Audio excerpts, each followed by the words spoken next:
Welcome into Boxing Scene Today here at the Pro Box TV studios. Well, 147, welterweight, one of the greatest divisions in boxing history, has one king right now, Boots Ennis. Big fight this weekend against Stanionis. What do you expect from it? I have the people to help me break it down in studio alongside Jimmy Smith. We got the champs, Chris Algieri, Paulie Malignaggi, also Robert Garcia joining us. Thank you so much for your time, Coach. Look, this fight started off about a 4.5 to 1 favorite for Boots Ennis. They expected to close between 5 to 1 to 8 to 1. That's how much people are favoring Boots Ennis. Coach, I'm going to start with you. Do you expect a competitive fight here? I expect a very competitive fight. I don't know. I'm against those odds right there. I think the fight's going to be a lot closer than what people think. I think Boots is a great fighter, great talent, but he's in there for a real test. I think Stanionis is going to put up a great fight. I wouldn't be surprised if he pulls it off because his dedication, his discipline, and the hunger to become great is going to play a big part in that fight.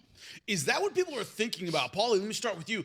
Coming off the Karen Chukadzian fight, it was a rematch. You didn't seem that excited about the fight. He looked a little sluggish. He didn't look at his best. Is it, to some people who want to doubt him, if you heard what Coach just said about, Stanionis is so dedicated, so hungry.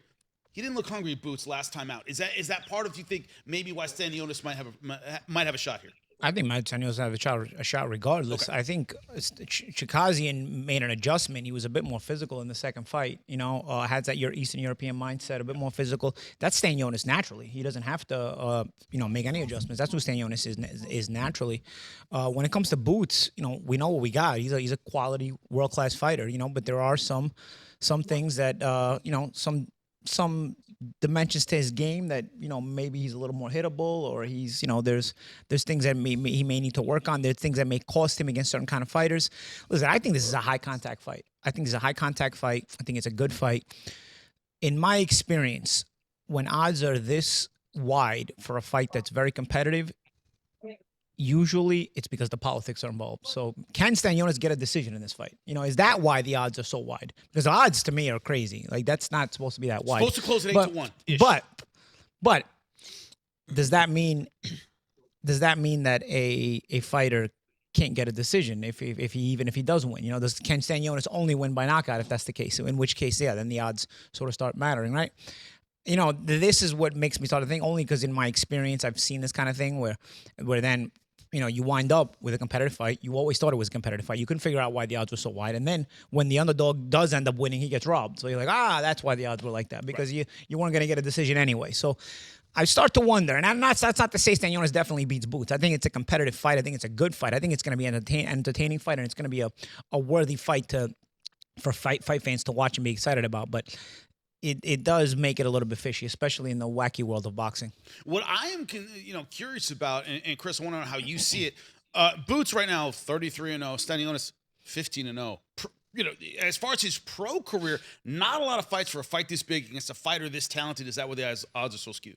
No, because Stanionis, it's by no fault of his own, because he had, I think, 4 fights with Virgil Ortiz fall through. He would have stayed busy. He's a guy who lives in the gym. He stays focused and stays in training camp. To Robert's point, the guy trains really hard. He's always in shape, super disciplined. He brings a pace and an engine and effort.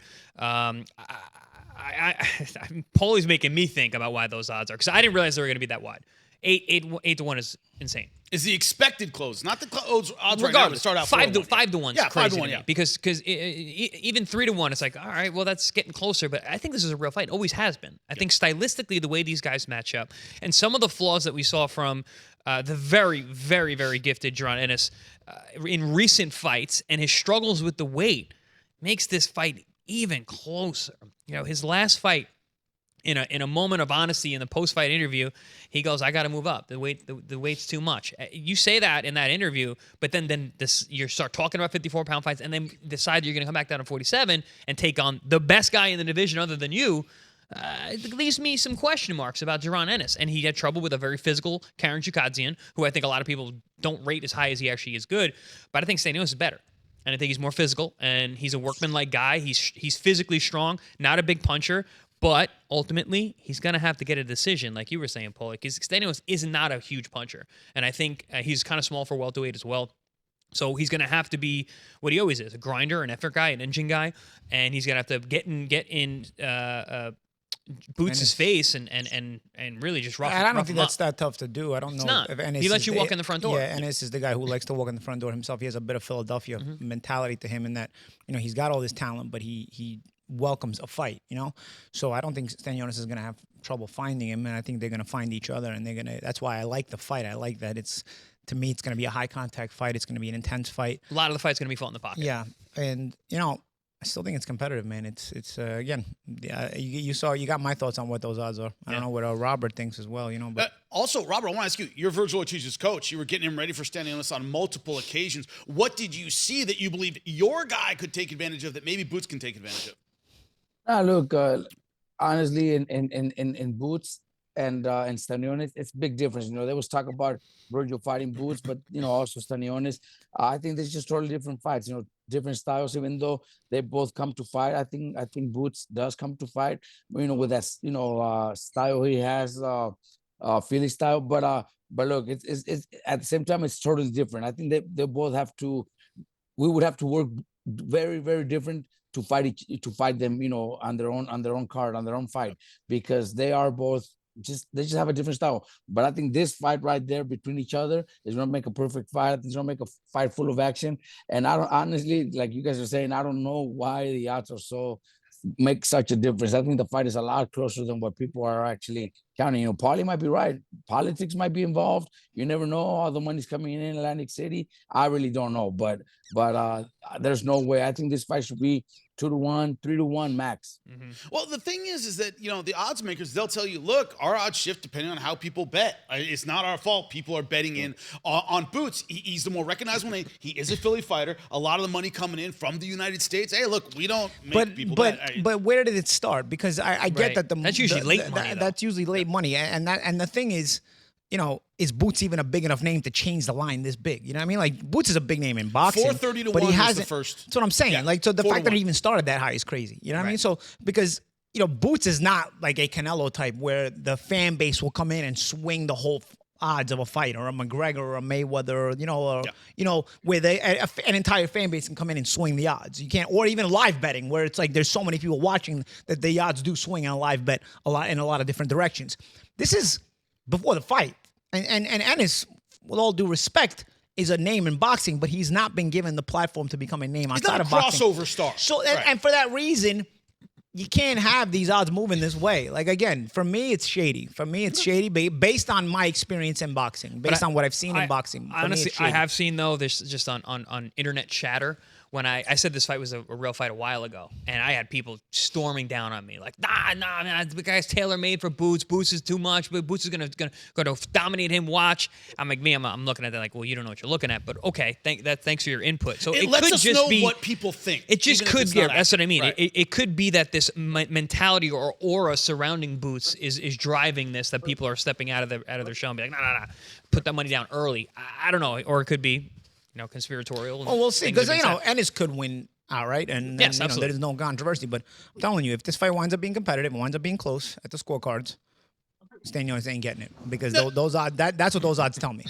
Stanionis could even win the fight and not get it. Yeah, that's what those odds are telling me. Certainly a possibility, but Robert, on the coaching side, we keep kind of skirting around this thing about Boots Ennis where maybe too talented, too gifted, where he allows a fight to happen in a way that he doesn't necessarily have to. It's that Philly style. Meldrick Taylor was a great boxer, but tended to get in a lot of wars when he didn't have to. Does Boots have a little bit of that, where he kind of believes that he can overcome any war and he doesn't have to get in a war? What's your thought on this, Robert? You know what? I think we haven't seen the best out of Boots either. I think he's had some, especially his last fight, where he had a performance where he had a hard time. It wasn't an easy fight, and a lot of people question his ability. I think he has it.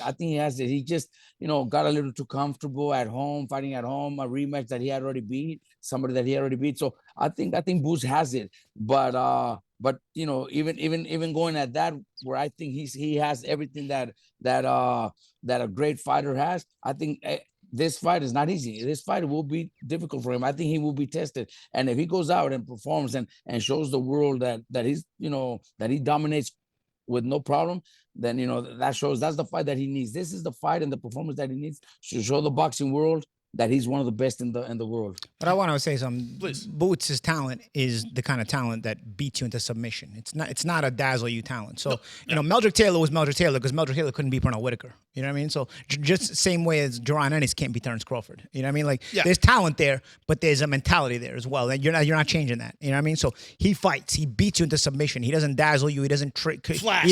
He doesn't confuse you. He doesn't freeze you and just start picking you apart. He beats you down. He's You know what I coming, mean? he's coming That's- to beat the shit. It's Philadelphia. coming to beat the shit. Meldrick was the same way. Maybe not as much power as Jaron, but Meldrick Taylor was the same way. He couldn't beat Pernell Whitaker. He came to beat you down. So yeah, the talent is there, but it's the kind of talent that's there. It's not Pernell Whitaker talent. It's the kind of talent that it's still very hittable. But absolutely, and that's what makes this a good fight. But Robert, I agree with you. I think the best version of Boots we haven't seen yet, and I think the best version of Boots does win this fight, just from a stylistic matchup. But it's like you said, would you say high contact fight? Yeah. it's And a high what contact about fight. the best version of Stanionis?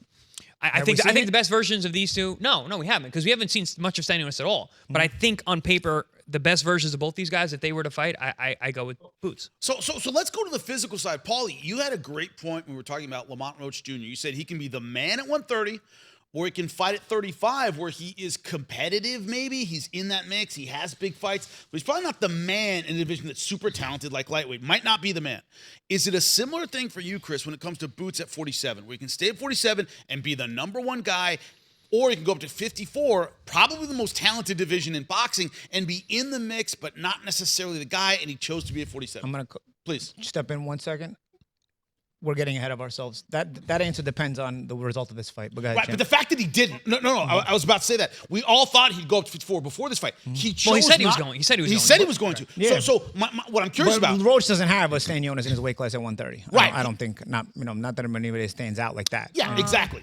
But Navarrete, I guess. But No, to well, a lower Navarrete degree. or Oshaki. Oshaki's a tough fight. Shaq, yeah. Oshaki's a tough fight. But what I'm curious about, Paulie, and you made a great point, he'll decide after this fight, but we thought he was deciding before, say, hey, man, this is too much for me, I'm going up to 54.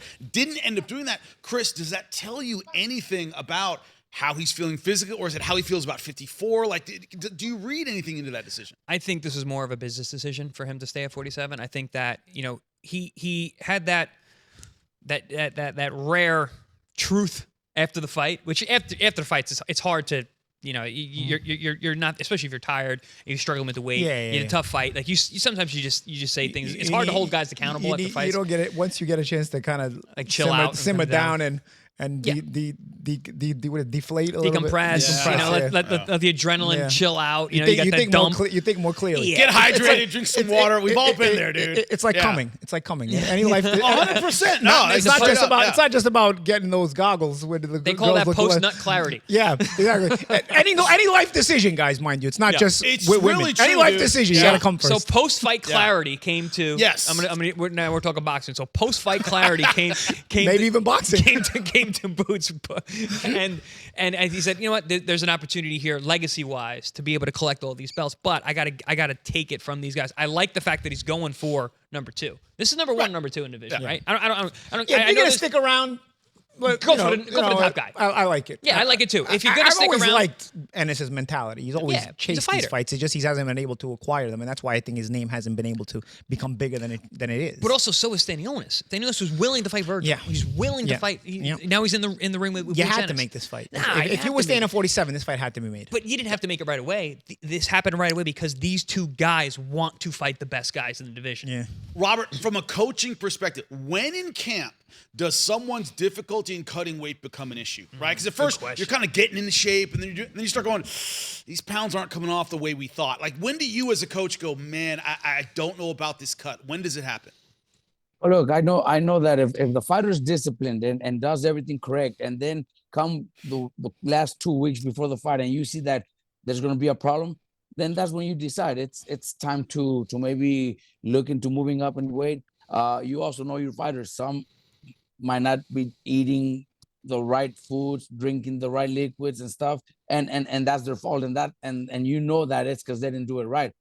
In Boots' case, I really believe, after his last fight, he said he's moving up. I think it was because he's fighting at home. He's fighting in front of his fans. His home. I'm pretty sure he wasn't disciplined enough to cut weight the healthy way, the right way. And now he's doing it right, and he could make 147 without a problem. I think he could dominate 147, become undisputed if he can. But yeah, you know, if the fighter is doing everything correct and right, and he's having trouble the last couple of weeks, you see that he's going to be in real trouble to make weight, then that's when you have to make a decision to move up in weight. Yeah, Robert, I'm on the same page with you in terms of what Jaron can do and going into He's this fight. Big at with welterweight, though. He's one of the biggest welterweights I've ever seen. But Robert, man, you got some war stories with Brandon Rios making weight over the years. I remember some of those stories, and I was in camp for a couple of. I never got to see Brandon actually cut the weight, but those are some epic, legendary talks amongst boxing people dealing with massive weight cuts.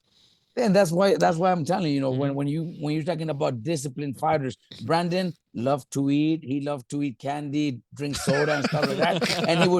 And he would cut the last, well, not even the last, he would cut at least 15 to 20 pounds in the last week of the fight. You know what I mean? So that was the difference. You have other fighters that when they start camp, they're always disciplined. They start eating healthy. They start drinking lots of water and nothing but, good fluids, and they don't break their diet. Very few fighters that could do that. Most of the other ones, they like to drink the soda after training. They like to drink things that have a lot of sugar. They like to eat stuff that they're not supposed to. That's the difference in that discipline when it comes to making weight. It's not easy. Robert, it's psychology. You feel like you're in a better mood when you can drink a soda. You're like, nice. I feel exactly. I'm in a better mood now. I'm ready to train, Right? But it's just water all the time and tasteless food. You're like, man, I don't even want to train, man. But it's like, it rejuvenates you, man. You feel good. You're talking to an Italian here, Robbie. You're talking to an Italian here. You've been drinking water for 2 weeks. You drink a soda, you get a couple of sips. I'm like, man. Yeah, I did the same. We would be in camp. We would be in camp for a few weeks, and then once in a while we would sneak out to Village right there in Big Bear, California, and we would drink a root beer float. That was the best. It's so much better at those moments. It's so psychological. So much, and I don't know, man. For me, it was like, I'm ready to train, but now I feel I'm in a good mood now. See, me, it was a bacon cheeseburger. Like if I was gonna break camp, I'm like, I'm getting a bacon cheeseburger with fries. But you have that too. It makes you a better mentality. Like you're like.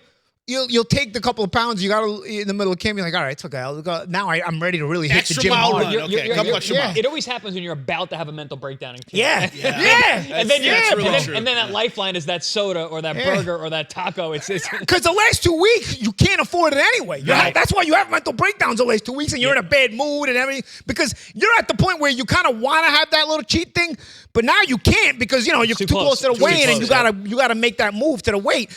And that's why guys get in bad moods those last couple of weeks, man. What I'm curious about, Chris, is the other side of it is you hear fighters, and I hear all the time in MMA, wrestling, whatever, when they're trying to make weight, more and more of the camp is weight. Yeah. And he goes, we're doing 3/4 It's a of fat the camp. It's fat camp. It's like Arturo Gatti used to have that. I've heard, you heard Brandon Rios stories with Robert.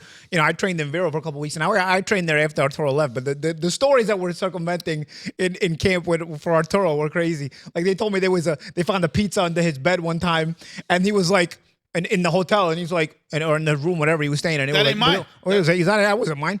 And then he paid with the credit. The problem is he paid with the credit card, and the receipt said Arturo Gatti. Dude, like an addict hiding food. The whole pizza. Right, but Chris, once again, what you hear is I had to move up because so much of the camp wasn't about technique or this or that, but it's all road work. I'm worrying more about the weight than the technique. Is that an issue as well? Of course it's an issue, but I'm liking it to exactly what Robert's saying. It's like, if you're disciplined in between fights, that doesn't happen. But I will tell you this: everything we're saying, and this is a big welterweight. You can do everything. You can do everything right, 100%. and still have a lot of trouble making that weight when you're that big. And you can do literally everything right. It's not always just about doing everything right. Sometimes you're just too big. And this is a big welterweight. I still wonder how he makes that weight right.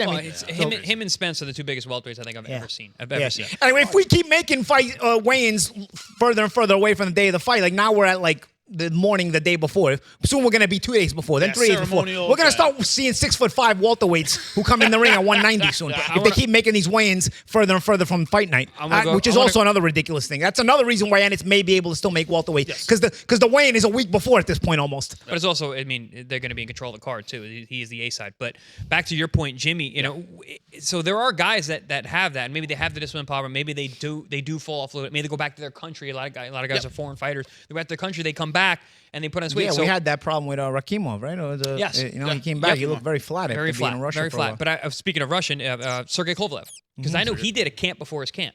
So he did a camp that was not boxing. It was strength Fat conditioning and losing weight, and then he would have his actual camp, like a normal 2-month camp. So he had a pre-camp to get in shape for his actual camp, which is very smart, especially as you get older. So your body is accustomed to the training volume. So you don't get injured early I agree on. with this. Our Jose Aldo, I heard late in his career, Jose Aldo did the same thing. Yeah, you Like, have to when you I get got to older. get ready for the camp. My body You won't begin do to it. also understand your body better. You begin to understand what your body can and can't take. You begin to understand that what you used to put it through may not work this time. So you got to make the adjustments. You got to listen to your body with this. After the age of 35, I just never stopped training. I was just always in camp. Those last couple fights I had, Guy still I was hasn't just- stopped I was just training. nonstop. 10-mile runs with his belt on, right? Yeah, Him and yeah. Gennady Golovkin. Yeah, it's my great. diet's not as clean as it used to be. And put it that way. No, he eats here, by the way, and it's always like, what are you eating? Oh, lean turkey with with some quinoa. Dude, Paulie's walking in with pizza, like, hey, what's up? And Chris is eating. I'm this going is- in the fridge grabbing Cokes and Pepsis. So yeah, you're lying to and I'm mad when they don't have them in the fridge. So pissed. Well, Robert, last question I have for you, because we were discussing this. As a coach, let's say you're coaching against Boots. What rounds will we see, man, this weight cuts is an issue? Is it early in the fight? Is it late in the fight when his gas starts running out? If there is an issue, if he's too big for the weight class, you as the opposing coach, when do you tell your guy, that's a weight issue, get on him? Is it early or is it late? I'm very curious about that. Late rounds for sure. I think Stanionis style is going to pressure him since the beginning. But I think the late rounds, if Boots really has weight problems and really struggles to cut weight, then in the late rounds, that's where we'll see the difference. If Stanionis takes advantage of that. And I think that's where it's important to see if he's carrying it too fast or not. See what the pace is early on in the fight. I think it makes a big difference, Robert. You make a great point that Stanionis may start early with the pressure, because if you carry it too fast, sometimes it catches up to you late. Speaking of Meldrick Taylor, you actually hear that in the corner against Julio Cesar Chavez, where Georgie Benton saying, "Don't let him carry it too fast, Mel," and that will catch up to you late if there's any issues. Yeah, but so I was thinking about with Gary Antoine Russell when he fought Rayo. I mean, his output was so much early on. I was like, oh, he's going to burn out, but he didn't.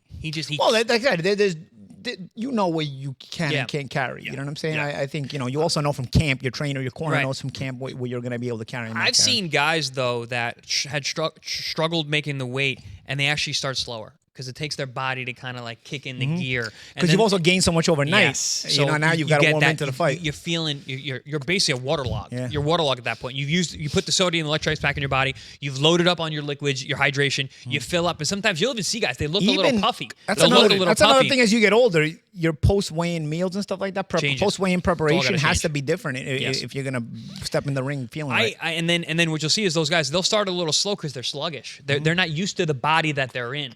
And then after a few rounds, they break a sweat, they lose a little, they get a little more comfortable, and then those middle rounds, they're really good. And then what Robert said, on the tail end, they start to lose their engine. So it actually can affect you in the beginning of the fight and the end of the fight. It's very dangerous to struggle with your weight. Famously, Pacquiao against De La Hoya, Freddie Roach saw the rehydration marks in his arm and said, get on him. The IV hole was Get waiting, on him early before he can work his way into the fight. Robert, we so appreciate your technique, Coach. Thank you so much for joining us. For the champs, Chris Algieri, Paulie Malignaggi, I'm Jimmy Smith, Boxing Scene Today. It's going to be a great fight this weekend. Don't miss it. Tune in Monday and we'll talk about it. That's why millions are watching.